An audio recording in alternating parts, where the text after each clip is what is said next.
Hi folks, my name is Jeff Drwg, all things prints this semester. This is the second video of four related to the shop drawings presentation that we did. This particular drawing was just a little drill we did in class, a little exercise where we drew some piping in a ceiling for water piping, water supply, hot and cold water supply. I've done this one a few times. And it comes from your textbook. If you want to look that up, shop drawings, it's in here.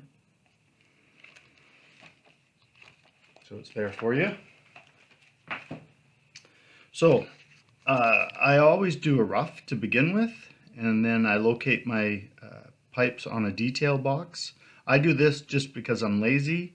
I find that by using a detail box, I don't have to do as much measuring, which usually gets you into trouble. So I rely more heavily on my set squares and my T-square and less measuring when you do the detail box. When I first did it, I realized my piping was all on top of each other. So I have this recording. Ask me if you want to see it, but it was kind of botched. So I've decided to redo it. And I did it in such a way this time that I changed my angles of my detail box, which I've pre-done this time as well. When we're done this drawing, we'll make a start, or at least start to make a quick material list. Anyway, so that's where we're coming from. So this is a redo where I've recalculated how it's going to look and decided that the detail box has to go the other way. So before I had it going from the bottom left and up, now I've changed my view.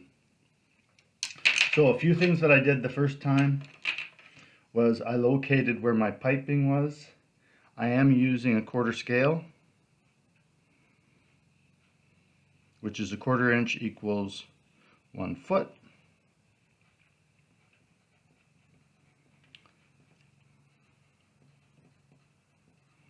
I'll do this a little bit later maybe. Anyhow, so what I have here is I've measured how far this piping is over into the corridor, which is what my detail box is. I drew the corridor, not the room. So I've measured this distance and then the pipe between, or the distance between the two pipes. And I've also measured how far this is and how far this hot water piping is to the second sink.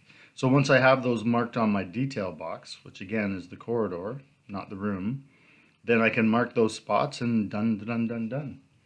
You can really cut back on your measuring. So I have 5'6" in for that cold water pipe, and then 16 inches in to the cold water main, and then 4'6" to the hot water pipe for that other sink. So let's see what that looks like.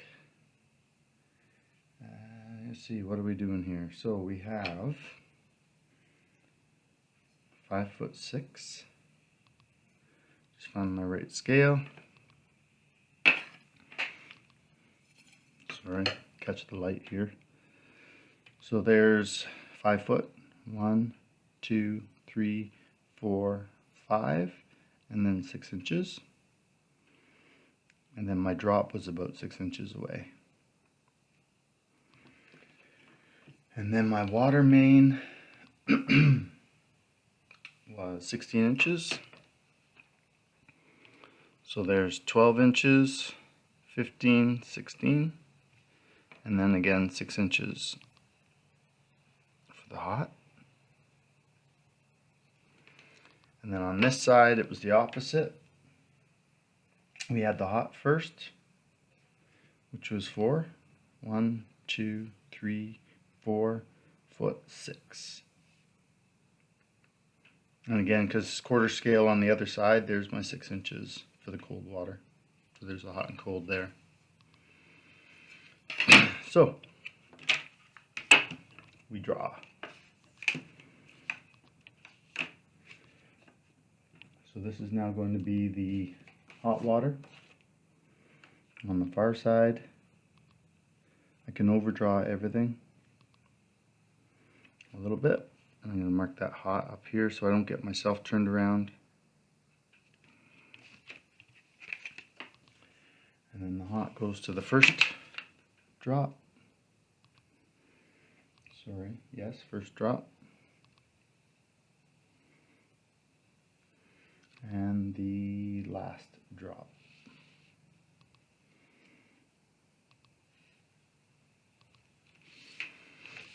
And then it comes down into the ceiling or down into the room. And how far does it come down into the room? Well, I've made my room 8 feet tall, and I want it 4 feet, 2 feet up from the bottom.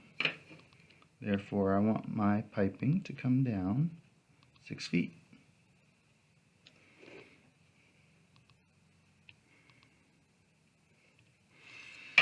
At which point it turns and goes out of the room. And remember, on the plan view, it didn't show this coming out of the room, but you know as a plumber, your pipe can't stay in the wall. It's got to come out underneath the sink at some point.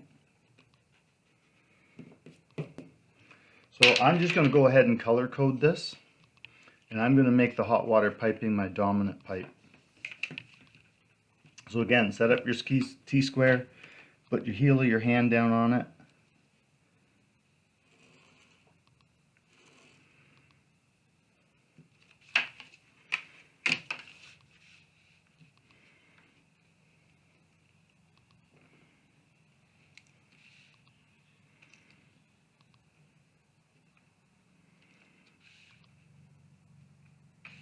Oops, missed one.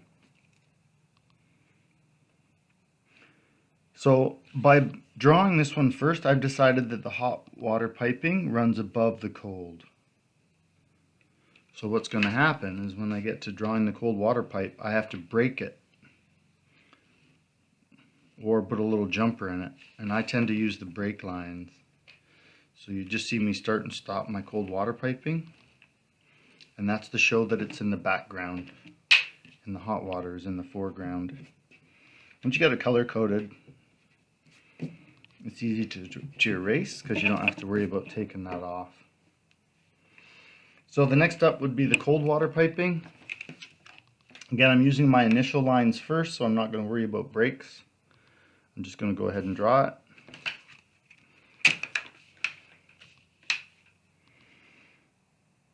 Remember, I did all my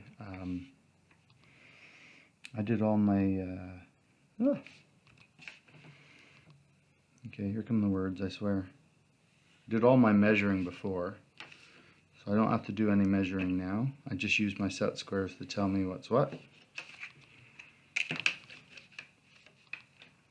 So I'm just going to project from this elbow to my cold water elbow at 30 degrees and project again. So again, you just don't have to measure all the time.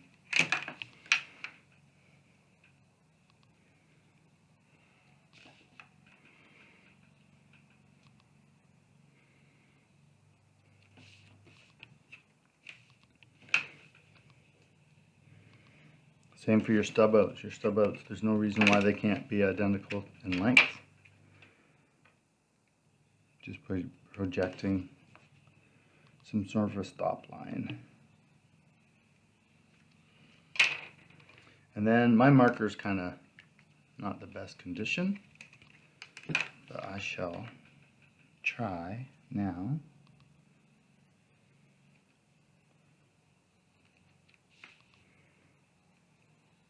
And remember, you're breaking this line, so you're starting and stopping it whenever it hits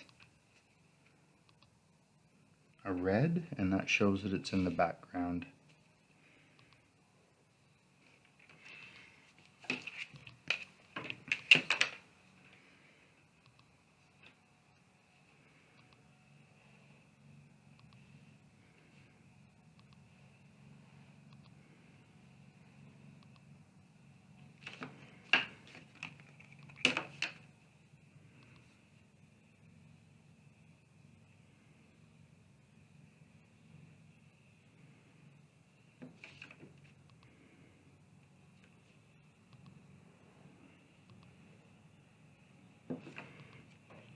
There we go.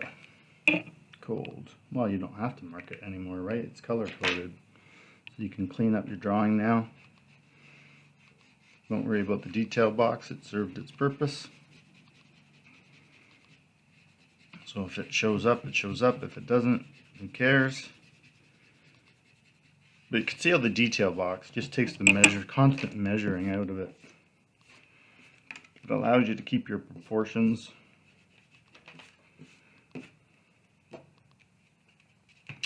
Fairly well. Now I'm going to make a material list for this, but we don't have sizing, so I'm not going to put the sizing in it. But I can tell you we have 1, 2, 3, 4, 5, 6, 7, 8 90s. So you can write 8 that simply. The material, let's pretend it's copper, and then 90s. 90-degree elbows. And then for T's, we just have the 2 T's. Again, we'll pretend it's copper.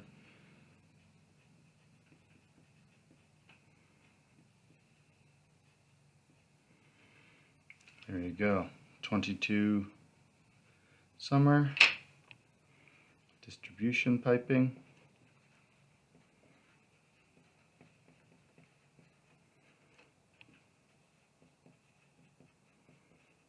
Revision actually is number 2, if not 3. I feel like I've done a gazillion copies of this thing, but it is definitely a revision. Anyways, hopefully you can see how that how this has been turned to isometric view, and then we've added the pieces in that don't show. So as an example, this 90-degree down shows us we're in the wall. Well, we're in the ceiling, plus it shows a pipe goes down into the wall. But you have to have a stub out, so we've added those. Anyways, hope that helps. My name's Jeff Drwg. Next up, we're going to head on to the hot water heaters at the back of this presentation. So I'll see you then.